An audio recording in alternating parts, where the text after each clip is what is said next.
Hey folks, and welcome back to the channel. So this is a bit of a strange video to be doing, quite honestly, to everybody, because these kind of issues, for me, the way that I look and the way that I perceive things, they've run for so long without any issues. They've never been jailed. To suddenly become jailed after the most recent update, this is becoming something more and more apparent. There's something wrong with the recent bug fix. There's something wrong with the recent update. Things aren't doing what they should be doing. And this is simply all down to our development team openly stating that they were cutting corners to save time.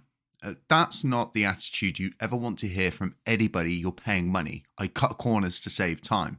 Why did you cut corners to save time? We didn't ask you to do that. Ultimately, these cutting corners are leading to bigger issues.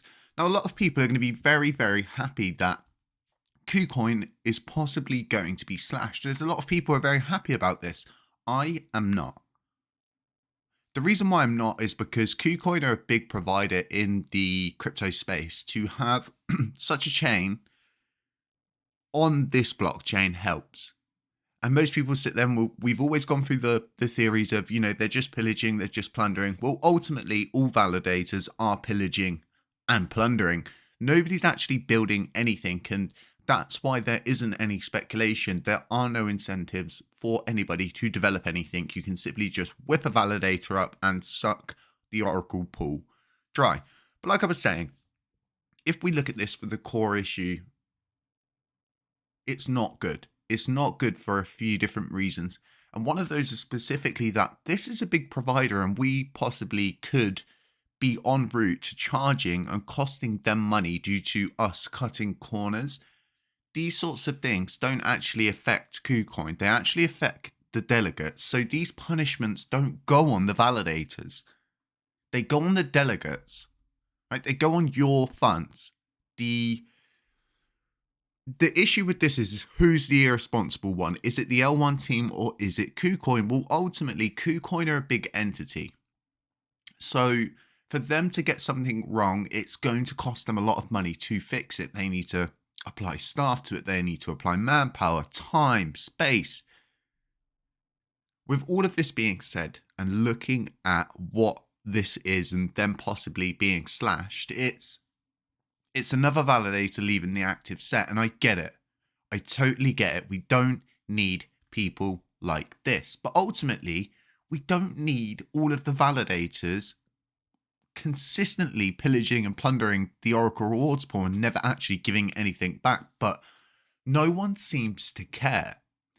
People seem to care because KUCOIN's just pillaging and plundering the blockchain, but not actually looking at all of the other, people in the space that are pillaging here to build elsewhere. And something that's become very apparent to me is everybody wants to be like all nodes. I see a lot of people building in an attempt to become the all nodes of this blockchain, and it's worrying to say the least, because these people are using the blockchain, they are using the community to build their systems out, and at which point they do build their systems out, the LUNC chain's going to get none of the liquidity, it will get none of the hype, and it will get none of the support that it needs. And that's a continuing thing. So ultimately, this jailing, it's not good. It's not good for price. This reflects back onto the main media. What do the main media there go and do? Oh, the recent updates caused KUCOIN to lose this much money. Don't invest in LUNC. And that's the image that's portrayed. That's the image that goes forward onto the next person. The next impression simply is don't invest in LUNC. It's a danger. That's not what we want. We want the impression to be passed on as you should invest in this coin. It's doing really well. It's doing really good. If a big validator like KUCOIN is suddenly jailed, they're suddenly missing blocks. But none of this has ever happened within their lifetime of being around. They've never been jailed.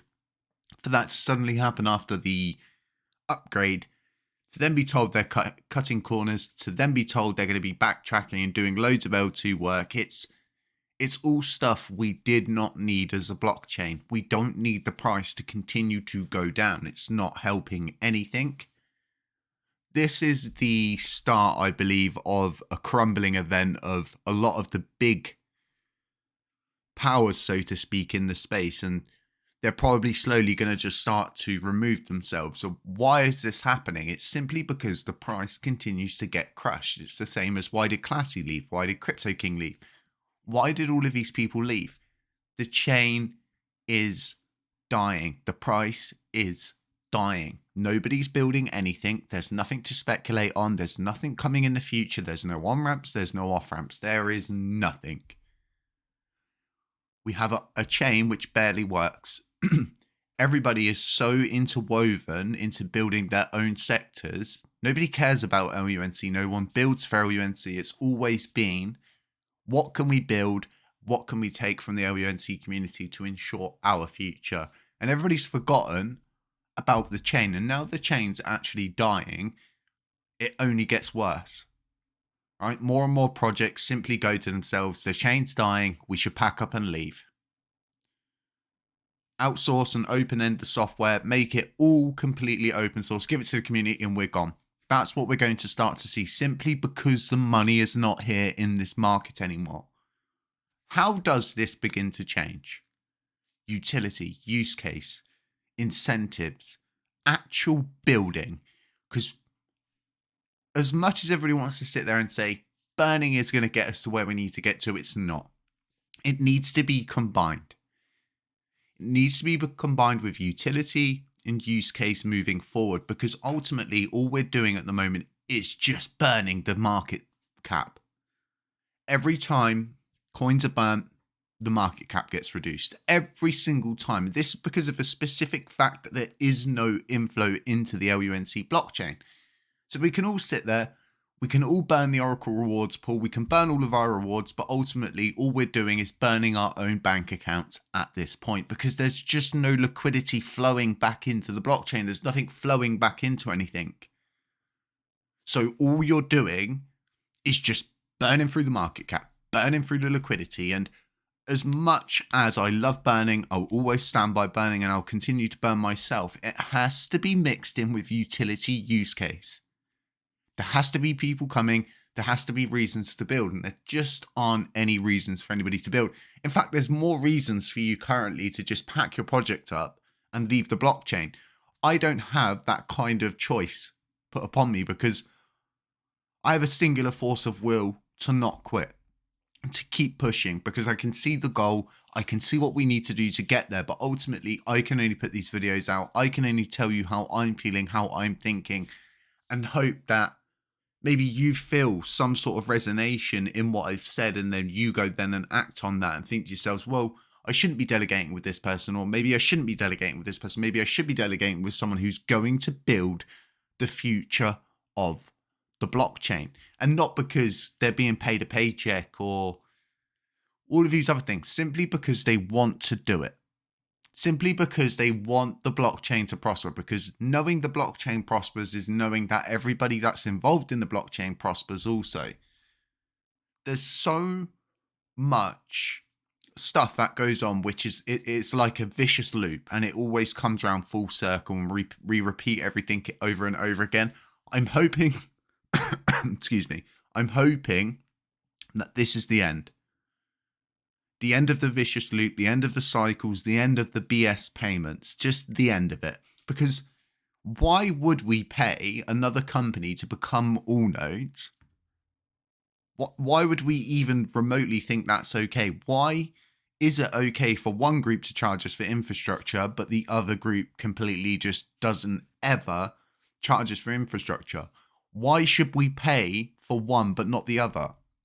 Because the way I see it is, if you just don't pay them, you've got all nodes. So if you don't pay them, yeah, then they're forced to be here for the community, to build for the community. No one's telling them that they've got to go. It's simply this payment. It's always, once again, looking back at these core issues and thinking, how can we save money? How can we bring more utility towards the chain? How can we do more, to become better? It's a very, very, very stressful time in the LUNC community, I think, because there's old characters coming out of the woodwork. For example, KUCOIN are coming back. I've got my own issues with KUCOIN and the way they left the chain previously, so I'm not going to go into that too much. I think a lot of people know about that here on the channel, but I think people are realizing the chain's dying. Grab what you can now. Get what projects you can up now. It doesn't matter what the use cases or what they're going to do in the future. Just get them up because the chain's dying. And if KuCoin doesn't fix this, and the coins get burned and all of those users start to get wrecked, for example, because it's not KuCoin who's going to get wrecked, it's the users, it's the holders, right?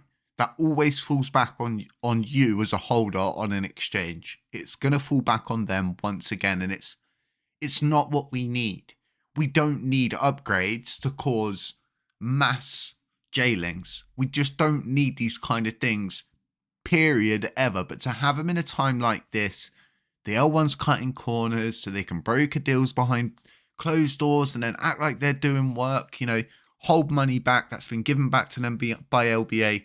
Things have to change, and all of these things we've spoken about recently, once again, can be stopped at their core. They can be ripped out and they can be rooted out at the absolute core issue. And it simply is, do not fund these people moving forward. My biggest worry is a lot of the validators just vote simply on what is going to get them more voting power or what is going to get them seen more. It's not ever somebody voting because they've gone and done their own research, because there's not enough funding or there's not enough of this. It's just blind voting in a hope it's going to gain them voting power. And you've seen this on Twitter time and time again with Terra Beta voting one thing to say, oh, we're losing voting power, so we're going to vote we're going to vote yes instead, and their voting power starts going up. And it's like the incentives are totally there for people to do that, and it just doesn't help that kind of movement, so to speak. But let me know what you think about all of this, folks. Let me know what's going on in your head. Let me know what you think about the jailing event. I know a lot of people are going to be happy coins are going to get to sent to different pools, to the community pools, whatever, but look deeper into this. Look at the issue. Look at the image it's going to portray on this blockchain, and let me know what you think, folks. Catch you in the next one.